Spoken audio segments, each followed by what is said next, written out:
आज की वीडियो में हम बात करने वाले हैं मैग्नेटिक मटेरियल्स की, उनकी कुछ क्लासिफिकेशंस के बारे में हम बात करेंगे। हम कुछ एक्सप्रेशन देखेंगे उनसे रिलेटेड।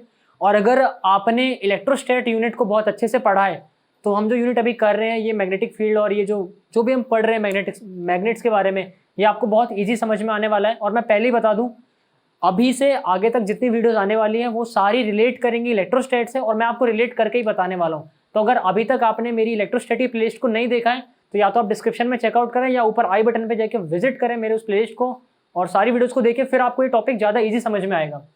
तो वीडियो में आगे बढ़ने से पहले अगर अभी तक आपने मेरे चैनल को सब्सक्राइब नहीं करा है तो सब्सक्राइब करें और इस वीडियो को लाइक करें और शेयर करें अपने फ्रेंड्स के साथ। स्टार्ट करते हैं वीडियो को।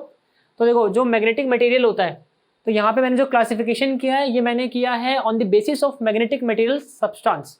ठीक है, कि वो जो मटेरियल है वो सब्सटेंस क्या है उसके बेसिस पे। तो हमारी ये बेसिकली तीन क्लासिफिकेशन होती हैं, एक पैरामैग्नेटिक, डायामैग्नेटिक, फेरोमैग्नेटिक। जो मटेरियल होते हैं ये उनके बेसिस पे है। बात करें पैरामैग्नेटिक की, तो पैरामैग्नेटिक में होता क्या है, आपके पास एक नॉर्थ पोल है, एक साउथ पोल है, मैग्नेटिक फील्ड हो रही है, नॉर्थ टू साउथ जा रही है, और आपने बीच में क्या रखा है, एक मैग्नेट रखा है। तो जो मैग्नेट है वो वीकली मैग्नेटाइज होता है toward the direction of magnetic field. तो जो भी मैग्नेटिक फील्ड गिवन होता है उसी की डायरेक्शन में वीकली मैग्नेटाइज होता है। कौन सा मटेरियल? पैरामैग्नेटिक। यानी कि जो आपका मैग्नेटिक फील्ड बन रहा है ना, आप किसकी वजह से? करंट की वजह से, वो ओरिजिनल मैग्नेटिक फील्ड से बहुत कम है। सेकेंड चीज, जब हम बात करते हैं पैरामैग्नेटिक की, पैरामैग्नेटिक जो मैग्नेट होता है वो होल्ड करता है हमेशा क्या? Single electron. पेयर्ड इलेक्ट्रॉन नहीं होते हैं यहाँ पे, ठीक है, सिंगल इलेक्ट्रॉन होते हैं। और जैसे इसके एग्जांपल लिखे मैंने, एल्यूमिनियम, सोडियम और ऑक्सीजन। नेक्स्ट आता है हमारा डायामैग्नेटिक।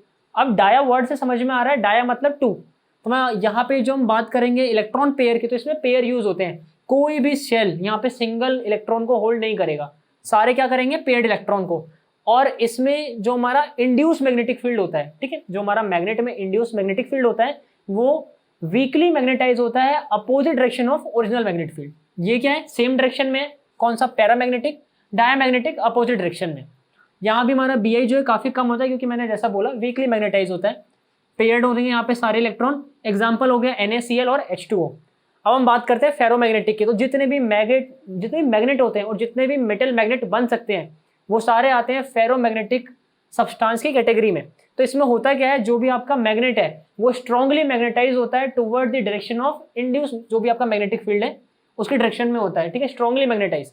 तो यहाँ पे क्या होगा, Bi जो इंड्यूस हो रहा है, Bi फॉर इंड्यूस, जो कि इस मैग्नेट में इंड्यूस हो रहा है, इस मेटल में इंड्यूस हो रहा है, वो क्या होगा? बहुत ज्यादा होगा ओरिजिनल मैग्नेटिक फील्ड से।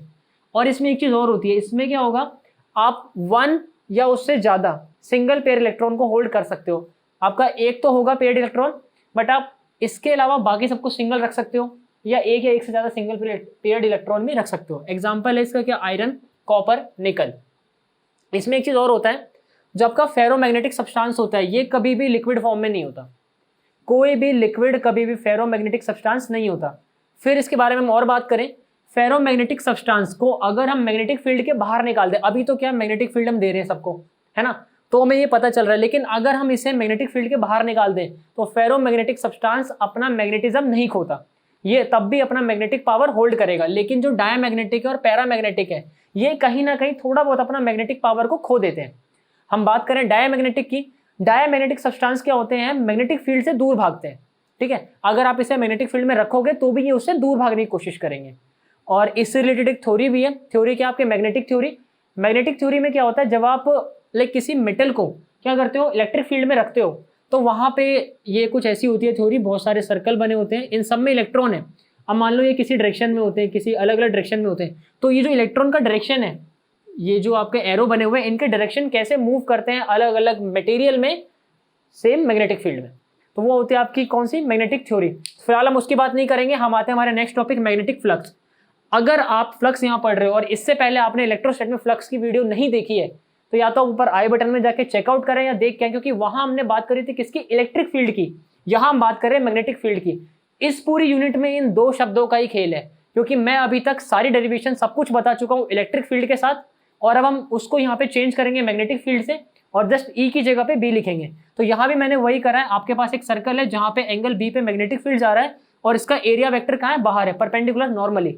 मैग्नेटिक फील्ड को करना क्या है, आपको इसे कंपोनेंट ब्रेक करने हैं, साइन और कॉस कंपोनेंट। कॉस कंपोनेंट हमेशा कहाँ आएगा? हॉरिजॉन्टल एक्सिस पे। वर्टिकल पे आएगा साइन कंपोनेंट। और अगर हम फ्लक्स की बात करें, फ्लक्स होता है क्या, it is the number of electric field line. Electric field line हमने इलेक्ट्रिक फील्ड में पढ़ा था, यहाँ आएगा मैग्नेटिक फील्ड लाइन। ठीक है, ये हो गया आपका magnetic field line crossing a given surface normally. तो भाई फ्लक्स क्या है, जो आपका मैग्नेटिक फील्ड परपेंडिकुलर है एरिया वेक्टर के, और यहाँ पे बी क्या आ जाएगा, बी कॉस थीटा, क्योंकि एरिया वेक्टर जो है इसके साथ कौन सा जा रहा है, बी कॉस थीटा, हॉरिजॉन्टल वाला। तो हमने लिखा B cos theta dot A, और जब भी डॉट डॉट की बात आती है यानी कॉस थीटा की, तो हम लिखेंगे इसको बी ए कॉस थीटा, और यहाँ से फाई क्या आ जाएगा, phi equals to B dot A. Unit क्या होती है फाई की, यानी कि आपके फ्लक्स की, ये होता है वेबर यानी डब्ल्यू बी। इसके अलावा इसकी एक और यूनिट हम लिख सकते हैं फाई अपॉन एरिया। फ्लक्स क्या होता है, flux upon per unit area होता है ना हमारा मैग्नेटिक फील्ड, तो यहाँ से आ जाएगा वेबर पर मीटर स्क्वायर। इसके अलावा हम बात करें मिनिमम फ्लक्स की और मैक्सिमम फ्लक्स की, तो भाई कॉस थीटा जहाँ मिनिमम होगा वहाँ पे हमारा फ्लक्स भी मिनिमम होगा, यानी कॉस थीटा 90 पे 90, जैसे कि यहाँ मैग्नेटिक फील्ड ऊपर चली जाए, एरिया वेक्टर बाहर, यहाँ पे आपका फ्लक्स क्या हो जाएगा, 0। हम बात करें मैक्सिमम फ्लक्स की, जहाँ पे थीटा 0 हो जाएगा जब एरिया वेक्टर के डायरेक्शन में ही मैग्नेटिक फील्ड की डायरेक्शन हो, तो वहाँ पे हमारा फ्लक्स क्या होगा, मैक्सिमम। हमारे नेक्स्ट एक्सप्रेशन की बात करते हैं मैग्नेटाइजिंग फोर्स, इसको एच से डिनोट करते हैं। होता क्या है, it is the ability of outer magnetic field to magnetise a given specimen. मतलब आपके पास क्या है, एक बाहर की एक मैग्नेटिक फील्ड है जो आपने कहीं और से प्रोड्यूस करवाई है या आपने प्रोवाइड करी है मैग्नेटिक फील्ड, और आप उससे कर क्या रहे हो, आप उससे मैग्नेटाइज कर रहे हो किसी और मेटल को। लाइक आपके पास एक मेटल है, उस मेटल को आपने किसी और मैग्नेटिक फील्ड में रखा और आप कोशिश कर रहे हो उस मेटल को मैग्नेट बनाने की, तो हम उसे ही बोलते हैं मैग्नेटाइजिंग फोर्स। यानी जो मैग्नेटिक फील्ड उस मेटल पे फोर्स लगाएगा उसे मैग्नेट बनाने के लिए, ठीक है, उस मेटल पे। कंसिडरेशन लेते हैं, consider a solenoid of n turns per unit length L of wire carrying current I and solenoid is filled with a magnetic material permeability mu। तो mu क्या है, इसकी परमेबिलिटी है। तो भाई सोलोनॉइड ले लिया, सोलोनॉइड में होता क्या है, हम एक मेटल पे वायर्स को लपेट देते हैं और करंट पास कराते हैं। तो जब आप करंट पास कराओगे और जो जिस पे आपने इस वायर को लपेटा है अगर वो मेटल का है, तो कहीं ना कहीं उस मेटल में क्या होगा, मैग्नेट बनने की क्षमता आएगी। और वो क्षमता को हम, ये आता कैसे, क्योंकि उस पर मैग्नेटाइजिंग फोर्स लग रहा होता है। तो यहाँ भी वही होगा, बी क्या है, मैग्नेटिक फील्ड आउटवर्ड रहेगी, एच क्या है, मैग्नेटाइजिंग फोर्स जो उसी डायरेक्शन में रहेगा, म्यू है परमेबिलिटी इसकी। तो अगर हम बात करें magnetic field inside the solenoid, ये आ जाएगा B is equals to mu naught I. ये मैंने आपको पहले पढ़ाया हुआ, आप चेकआउट करना, आपको मिलेगी मेरी प्लेलिस्ट में, चैनल में जाके वीडियो चेकआउट करें, आपको ये सब मिलेगा वहाँ पे। तो B is equals to mu not N I आ गया, और H is equals to N I. N क्या है यहाँ पे, एच क्या है, एच है हमारा मैग्नेटाइजिंग फोर्स, तो एच आ जाएगा एन आई। एच प्रोपोर्शनल है एन के, एच प्रोपोर्शनल है आई के, यानी नंबर ऑफ टर्न्स बढ़ेंगे तो फोर्स बढ़ेगा मैग्नेटाइजिंग वाला, करंट बढ़ेगा तो मैग्नेटाइजिंग फोर्स बढ़ेगा। तो यहाँ से देखो B is equals to mu not N I आ गया, किसका, मैग्नेटिक फील्ड सोलोनॉइड का, और यहाँ पे एन आई क्या होता है, एच के इक्वल, तो इससे रिप्लेस करेंगे B is equals to mu H.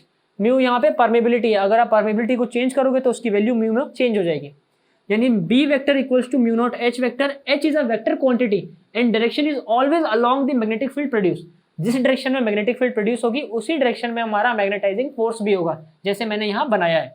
Unit की बात करें, H is equals to N I, और स्मॉल एन आई है, कैपिटल एन नहीं है, ये स्मॉल एन है, ठीक है। और स्मॉल एन मैंने पहले बताया ये क्या था, हमारा नंबर डेंसिटी, यानी कि number of turns per unit length, इसलिए मैंने डेंसिटी यूज करा, वॉल्यूम होता है इसलिए डेंसिटी होता है, ये वो नहीं है, number of turns per unit length है, नो डेंसिटी। एच की बात करें, H is equals to ampere per metre, यानी एम्पियर मीटर आ जाएगा पर मीटर। इससे रिलेटेड दो नोट है, H does not depend upon mu. भाई मैंने क्या लिखा, H is equals to N I, N पे डिपेंड कर रहा है आई पे, म्यू पे कर ही नहीं रहा है। इट मीन अगर आप सोलोनॉइड में कोई भी मटेरियल भरते हो यानी उसकी परमेबिलिटी कुछ भी रखते हो, वो डिपेंड ही नहीं करता एच पे, वो मैग्नेटाइजिंग फोर्स को चेंज ही नहीं करेगा, ठीक है। और अगर there is a vacuum inside the solenoid, तो यहाँ से बी नॉट क्या आ जाएगा, B not is equals to mu not N I, B not is equals to mu not H, और एच की वैल्यू तो एन आई है ही, तो कहीं ना कहीं ये सब कॉमन ही हो जाएगा और आपकी वैल्यू सेम ही आने वाली है। तो आज के वीडियो में सिर्फ इतना ही, आगे की बात हम करेंगे हमारी नेक्स्ट वीडियो।